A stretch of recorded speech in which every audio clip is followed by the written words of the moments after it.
Como que surgiu esse... Ninguém cresce e fala assim, pô, eu nasci, perguntam para você assim, depois de um tempo, quando você é jovem, fala assim, o que você quer ser? Eu falava, queria ser bombeiro, astronauta, não, quero ser comprador. Ninguém fala isso, né? Não. Geralmente, ou você é escolhido, né, por compras, né, ou você cai em compras. Né? No meu caso, eu fui escolhido, é verdade, é um ponto. Você foi escolhido. Eu acho que também fui, né, porque eu comecei estudando comércio exterior e caí ali na área de comércio exterior da antiga Brahma, não era nem Ambev ainda, né? No então, Rio, isso. No Rio ainda.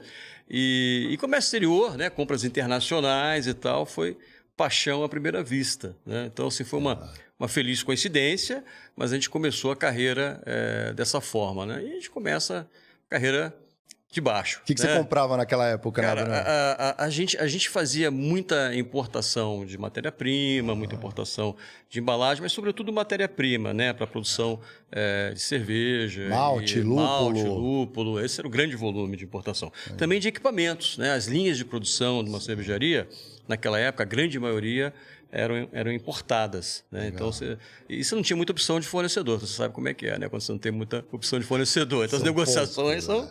Tem vase, né? São coisas caras, né? Uma linha de enlatamento, uma linha de vazamento. Estamos falando aí de dezenas de milhões de dólares. E você com poucas opções, não era fácil. Mas a gente tinha algumas estratégias aí na manga. Então, a gente começou em cervejaria, foram 10 anos, uma baita escola, Ambev, né? O pessoal conhece. E depois passamos por outras empresas de outros setores, né? Então, acho que resumir 35 anos não é fácil. Depois passamos pela área onde você passou, né? De home care, de beauty care, Procter & Gamble. Depois fui para... Foi uma boa escola para a P&G? Foi uma excelente escola. São estilos diferentes, naturalmente. Mas muito disciplinada, muito foco em qualidade, em P&D, em desenvolvimento de produto. Então, você tinha que ser muito veloz. Eu lembro disso. Era fantástico. E foi uma experiência muito boa, né? Eu até brinco que eu só mudei de andar ali do prédio, no antigo Senesp ali, né? Centro Empresarial, Centro Empresarial, em São Paulo, ali no final da Marginal. Trabalhei lá também, antes de mudarem lá. Muito bacana. A gente veio do Rio, né? Aquela turma de cariocas todos. E é muito gozado isso, se me permite falar rapidamente. Você imagina naquela época em São Paulo, as coisas um pouquinho mais formais, chegam 250 cariocas de jeans, de tênis, de camiseta. Era o quê? Da integração com a Gillette?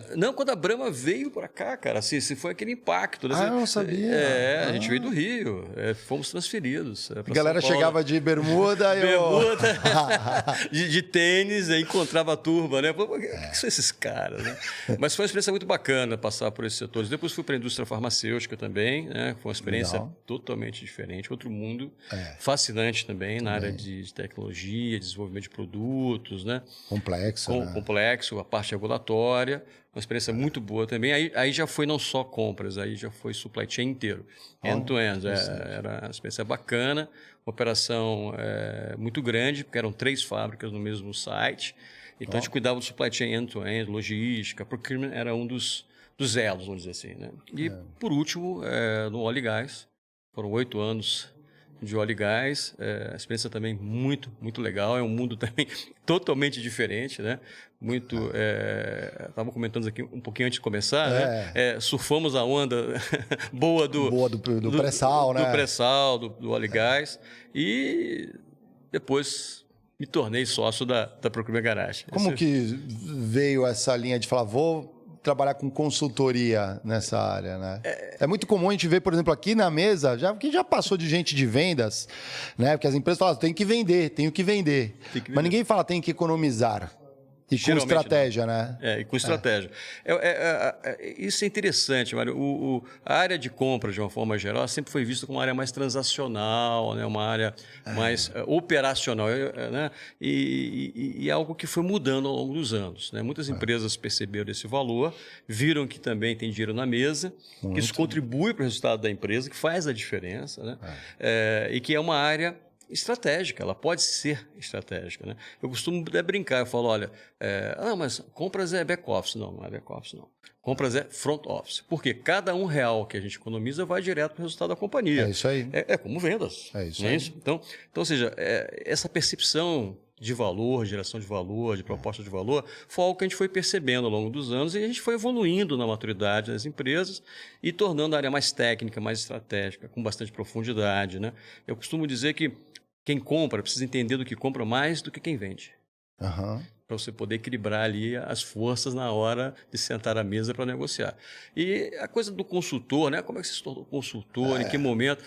Eu acho que era uma coisa que já existia dentro de mim. Eu só não sabia que momento fazer esse movimento, né?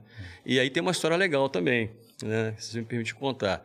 Eu estava no Óleo e Gás e numa conversa de final de ano com o ex-CEO da AB InBev Global, Carlos Brito, Brito. que é um bom amigo, conversando comigo, você está feliz no Óleo e Gás? Então, não, acho que eu já cumpri aqui a minha etapa, meu tempo no Óleo e Gás. Eu quero voltar para bens de consumo e tal. Por que você não vem trabalhar aqui para a gente novamente, como consultor, né? O Paulo Esteves, que é o fundador da Procurement Garage, está trabalhando aqui para a gente e tal.